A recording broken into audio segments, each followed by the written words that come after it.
محبوب رب المشرقين ورب المغربين وجد الحسن والحسين المكي المدني القرشي الهاشمي مولانا أبي القاسم محمد وآله الطيبين الطاهرين المعصومين المظلومين ولعنة الله على أعدائهم أجمعين. أما بعد فقد قال إمامنا المهدي عليه الصلاة والسلام بعد بلند صلوات. بسم الله الرحمن الرحيم. كان العباس وسيما جميلا فيركب الفرس المدحم ورجلاه يخطان على الأرض ويقال له قمر بني هاشم صلوات. عزیزان گرامی، باب الحوائج کی بارگاہ میں عرصہ پیش کرنے کے لیے آئے ہیں اور باب الحوائج ہی کا تھوڑا سا تذکرہ کرنا ہے. یہ آج پروگرام ہے جو انجمن حسین انصار حسین کی طرف سے یہاں جلوس برآمد ہوگا. آپ ملاحظہ فرمائیں، میں نے امام زمانہ علیہ السلام کے مختصر قول آپ کی خدمت پہ پیش کیا ہے. لیکن سب سے پہلے ایک جملہ آپ کی خدمت میں عرض کروں کہ ہمارے جینے کا مقصد کیا ہے، ہم کیوں زندہ ہے. اس لیے کہ ہر انسان کو اپنے امام کے ساتھ جانا ہے. تو 6 مصرے بہت اچھے کسی شاعر نے کہے کہ اے باغ عسکری کے مقدس ترین دھول، اے کعبہ فروع نظر قبلہ اصول، آ ہم سے کر خراج دل و جا کبھی وصول، تیرے بغیر ہم کو قیامت نہیں قبول.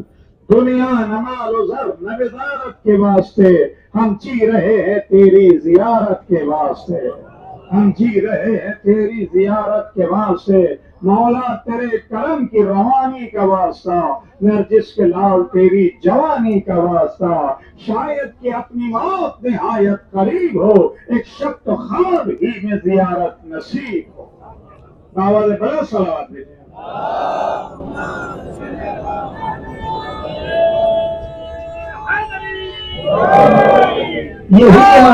یہی امام اصل جناب عباس کی خدمت میں خراج عقیدت پیش کرتے ہوئے ارشاد فرماتے ہیں کان العباس وسیما جمیلا. جناب عباس بہترین خوبصورت جوان تھے. کان وسیما جمیلا، بہترین خوبصورت جوان تھے. فیرکب الفرس المدحم، اور بلند و بالا گھوڑے پہ سوار ہوتے تھے. ورجلاه یخطان علی الارض، اور جب رکاب سے پیر نکال لیتے تھے، قد جناب عباس کا اتنا بلند تھا کہ جب رکاب سے پیر نکال لیتے تھے تو پیر زمین پہ خط دینے لگتے تھے. وَيُقَالُ لَهُ قَمَرِ بنی ہاشم، اسی اعتبار سے ان کو بنی ہاشم کا چاند کہا گیا. میرے عزیزو، یہ لفظ آپ نے بہت سنا ہے، يُقَالُ لَهُ قَمَرِ بنی ہاشم. بنی ہاشم یعنی ہاشم کا چاند. آپ محسوس کریں گے ذرا، اگر گوروں میں کوئی کالوں میں کوئی گورا پیدا ہو جائے تو کوئی کمال نہیں ہے، لیکن جہاں سارے گورے ہوں اس میں کوئی گورا کہلائے تو یہ کمال ہے. جہاں سارے نمازی ہوں اس میں کوئی نمازی کہلائے تو یہ کمال ہے. آپ محسوس کریں گے ذرا تاریخ حسن کو اگر آپ ملاحظہ فرمائیں. میں زیادہ زحمت نہیں دوں گا آپ کو، لیکن مقدمے کے طور پہ ایک بات آپ کی خدمت تک پہنچانا چاہتا ہوں.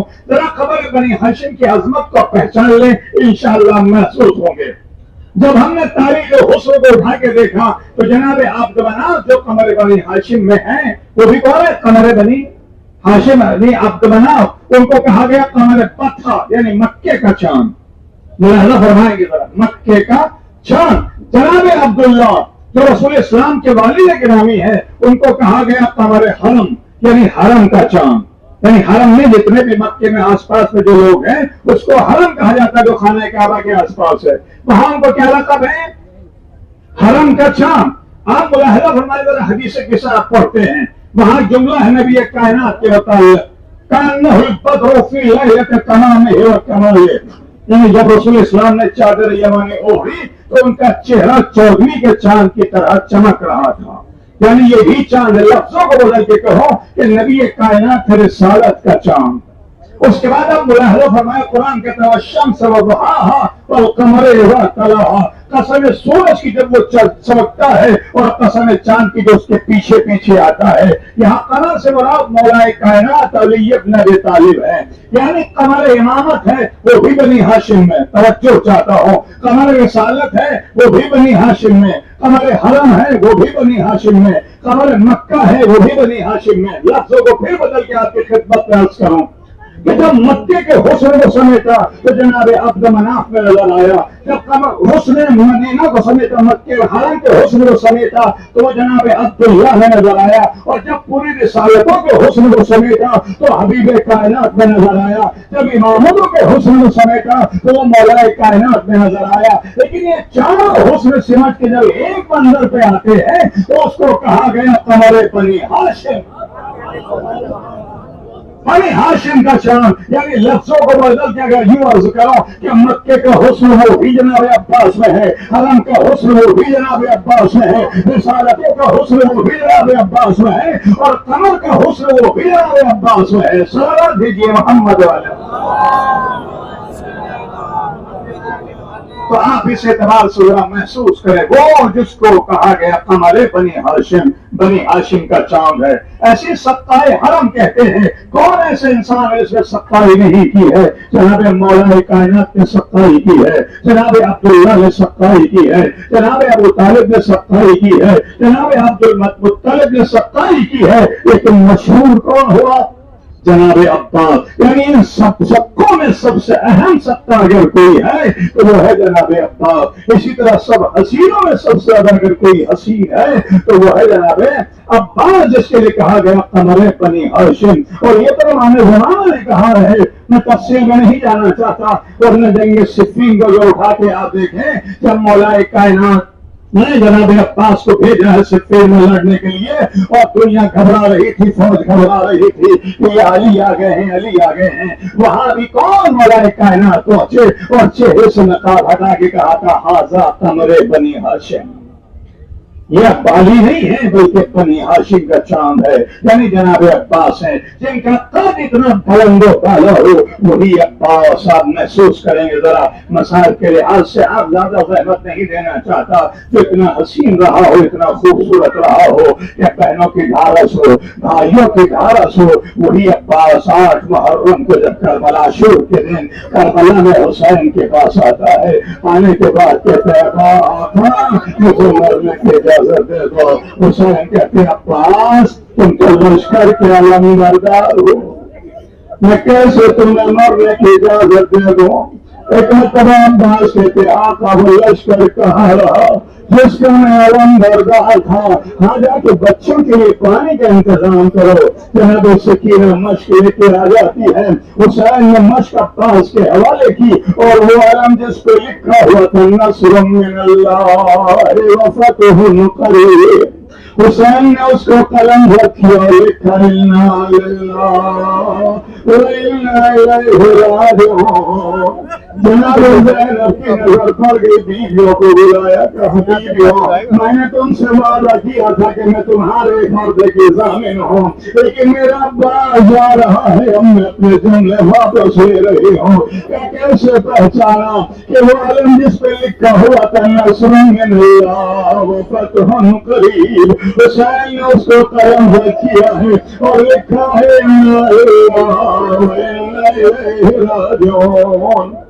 میں سمجھ گئی کہ میرا عباس اب واپس نہیں آئے گا. عباس گھوڑے پہ سوار ہوئے فرات کے قریب پہنچے، گھوڑے کو فرات میں ڈالا، مشق سکینہ کو بھرا اور اس کے بعد کہتے ہیں اس پہ با وفا جو 300 روز کا بھوکا پیاسا ہے پانی پیے، لیکن اس نے بھی انکار کیا، پیاسا باہر نکلا. اب عباس کی تمنا یہ ہے کہ کسی طرح سے خرام تک پانی پہنچ جائے. عباس بڑھتے چلے آ رہے تھے کہ ایک مرتبہ دہنا شان طلب ہو.